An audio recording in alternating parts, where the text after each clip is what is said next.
welcome back to my channel. This is Dom, and I've been sent some advanced copies of some figures that are currently in Kickstarter. So Sander from May 40 Miniatures sent me some samples, basically, of some of his excellent range, and I confess I don't know a huge amount about May 40 as a company, but I do know that they tend to specialise, or he tends to specialise in early Second World War miniatures, 28 mils, and he seems to, been focused very much on ranges and figures from that period that maybe other people don't do. And this new Kickstarter that he's got running at the moment certainly sort of hits that point. So what he's launching at the moment is a Kickstarter for 1936 to 1942 Royal Netherlands East Indies Army, which is a fairly niche army for those of us that are interested in the Second World War. A bit of a history lesson on that he puts on the Kickstarter is that the Royal Netherlands East India Army was a colonial Dutch army that existed from 1814 to 1950. It was a 100% professional army and was controlled by the Ministry of the Colonies. The army eventually became known as the Royal Dutch East Indies Army, the KNIL. The Indian Army played a major role in acceptance of Dutch authority in the region. So the Kickstarter itself concentrates on releasing figures depicting the KNIL in the years before and leading up to the invasion of the Japanese. So it's a good way if you want to build a slightly different army that allows you to fight against those early war Japanese when they were rampaging around the colonies. The Kickstarter focuses on 5 packs of figures and 2 vehicles, and then, as always is the case with Kickstarters, well, not always, but often is the case with Kickstarters, there's a number of options that can be unlocked as various milestones are reached. As I do this video, as I start this video, it appears he's 109% funded. So this project will happen, which is interesting. So anyway, what he sent me, let me just look at the piece of paper he sent me.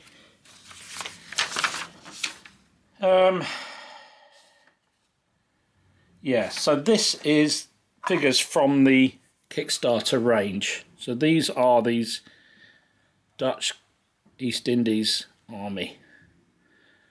I do like that. It's got the neck. I don't know what it's called, where the cloth down the back of the neck protect from the sun. Almost a Japanesey looking figure, that. So that's him. Guy with some sort of Sten gun, machine gun.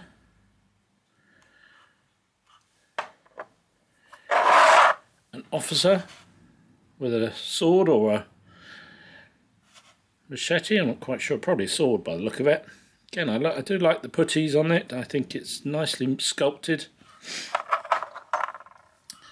Guy with a soft cat and a rifle with bayonet.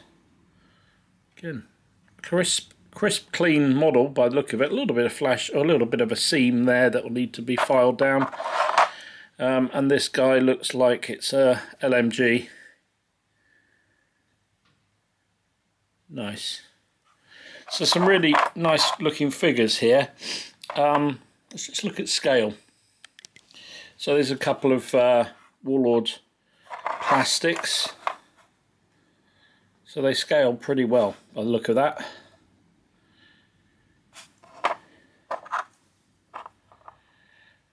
The Warlord plastic is a little chunkier as a figure, but they're not out of place together, I would say.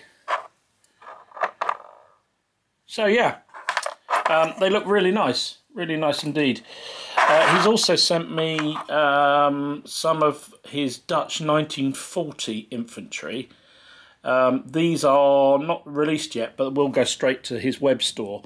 So May 40 web store, and these are coming up to replace, I believe, the range he's already got there. Not sure on timing, but I like them. I think they're really good.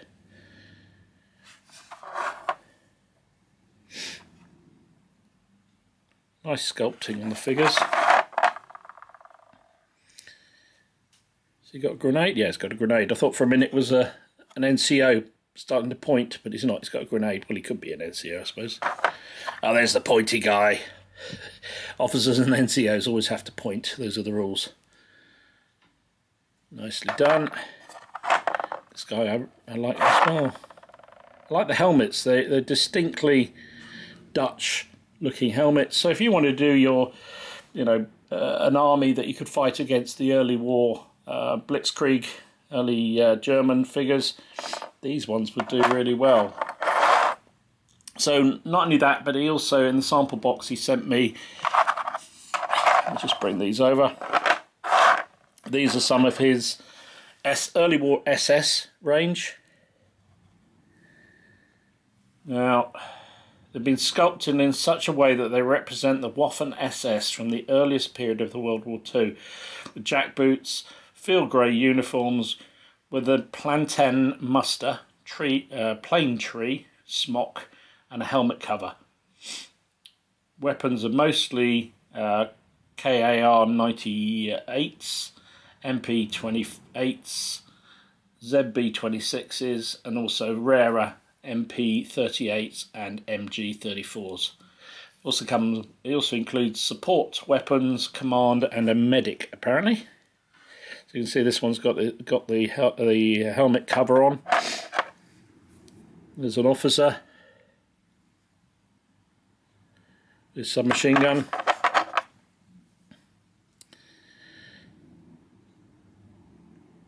Rifleman reloading his, or pulling the bolt back on his rifle. Another rifleman. Not sure what he's doing there, but is he changing a magazine? No, it wouldn't be a magazine. I don't know what he's doing there. And a guy with the submachine gun, iconic figure. So that's the SS. And he also sent me, now these were the figures from his last Kickstarter, I believe, which I think you can get through the current Kickstarter as well, if you're interested. These are early war Fallschirmjägers. The ones that basically were dropped in to take out some of the forts on the frontier, that sort of thing. Yeah.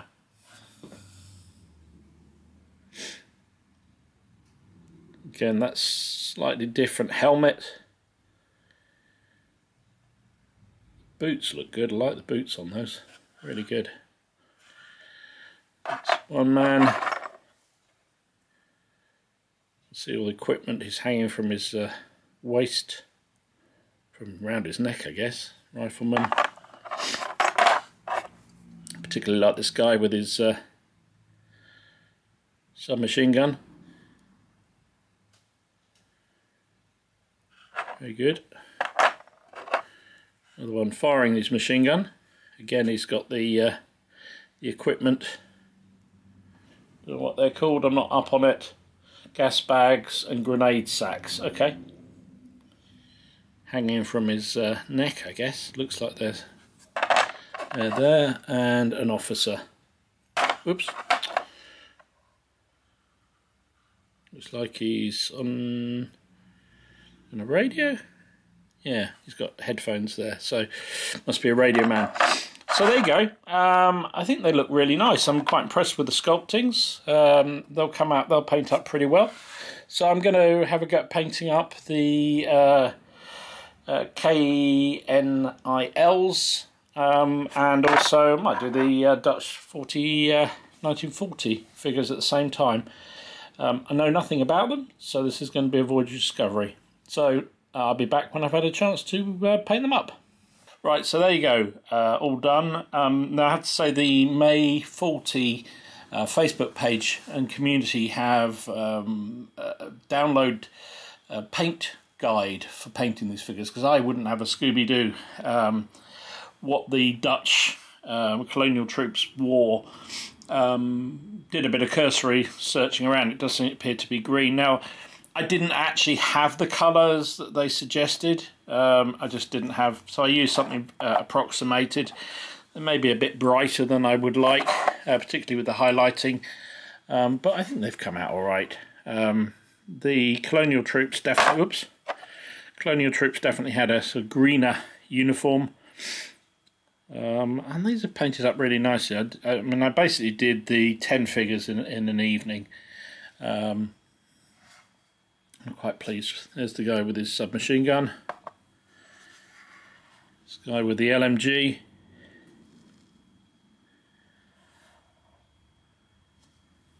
Apparently they had the cloth covers that were on their backpacks and face masks,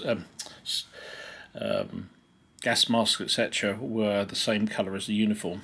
So that's why they're all green as well. Quite pleased with how they've come out. There's the guy with his soft cap.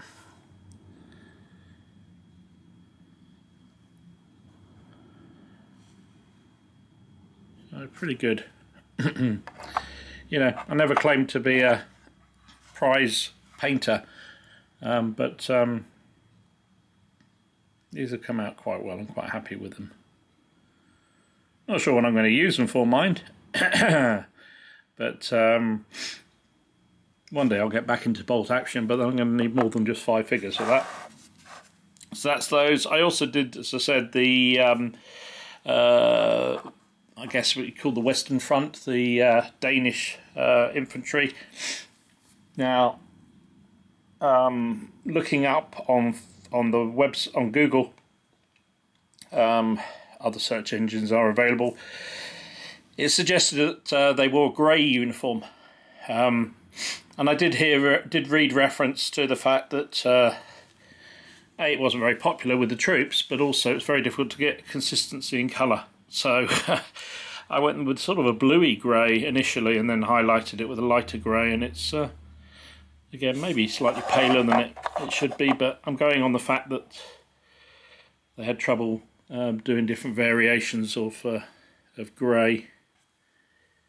So that's the what was that? That's a rifleman, 2 riflemen there. This guy has got the grenade.